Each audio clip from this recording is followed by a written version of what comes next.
Sampurasun. Assalamualaikum warahmatullahi wabarakatuh. Tepang deui urang sadaya dina pangajaran bahasa Sunda di kelas 7. Pangajaran anu salajengna, urang bakal medar ngeunaan pupujian. Sateu acana, aya nu atos terang naon ari pupujian teh? Mikawanoh pupujian. Pupujian nyaeta puisi buhun anu eusina nyoko kana ajaran agama Islam. Asalna tina syair atawa syiir. Nyaeta puisi anu asalna tina sastra Arab. Umumna diwangun ku opat padalisan dina sapadana. Sarta dina sapadalisan diwangun ku 8 engang. Pupujian sok disebut oge nadom. Sumebar sacara lisan ngaliwatan pasantren jeung madrasah. Sacara gurat badag, fungsi pupujian teh aya fungsi sosial jeung fungsi ekspresi. Fungsi sosial maksudna mere pangajaran atawa mepelingan ka balarea. Ari fungsi ekspresi maksudna pikeun nyabrehkeun kareteg ati anu ngarangna. Eusi pupujian bisa dipasing-pasing jadi sababaraha bagean. Anu kahiji aya nu eusina muji ka Gusti Allah. Anu kadua sholawat ka Kanjeng Nabi.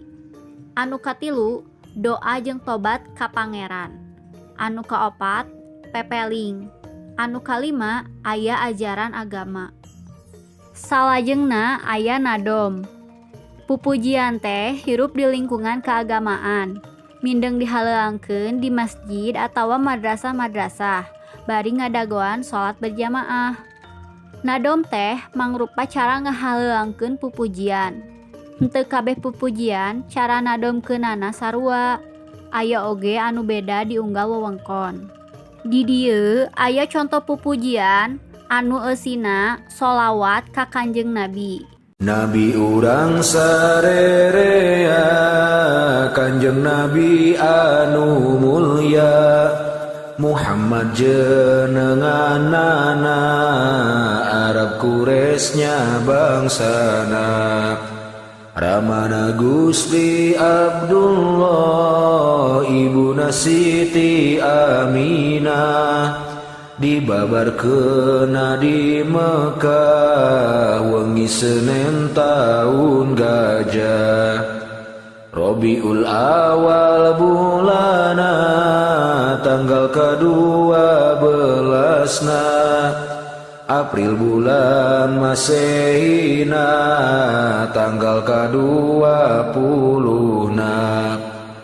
Ari bilangan tauna 500 cariosna 70 panambina sareng sahiji punjulna Siti Aminah misahur waktos babarna kacatur ningal cahaya mani ngempur di bumi hurung mancur parangina Kanjeng Nabi jatni kapinuh ku puji pinter tur gede kawani sabarnya kasasami keur 4 tahun yuswana diberesihan manahna Nabi dibelah dadana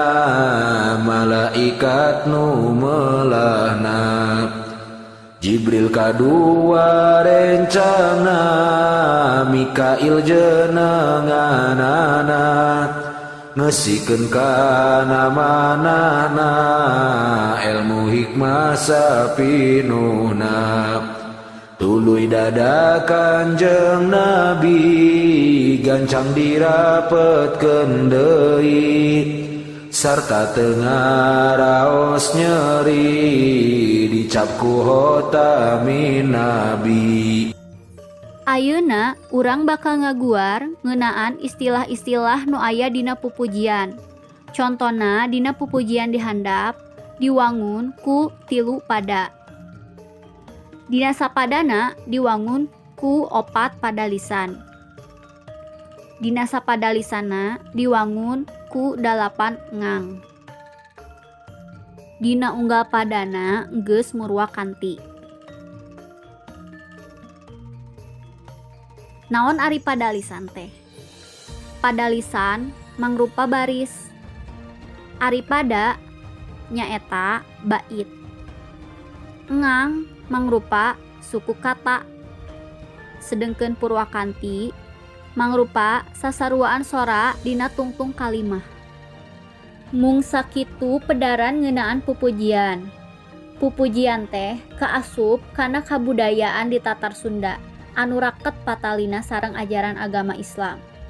Mugi-mugi ku ayana pedaran ngeunaan pupujian ieu urang tiasa nambihan elmu pangaweruh ngeunaan kabudayaan nu aya di Tatar Sunda.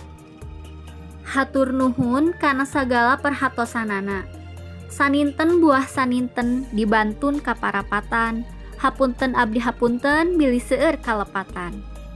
Wassalamualaikum warahmatullahi wabarakatuh.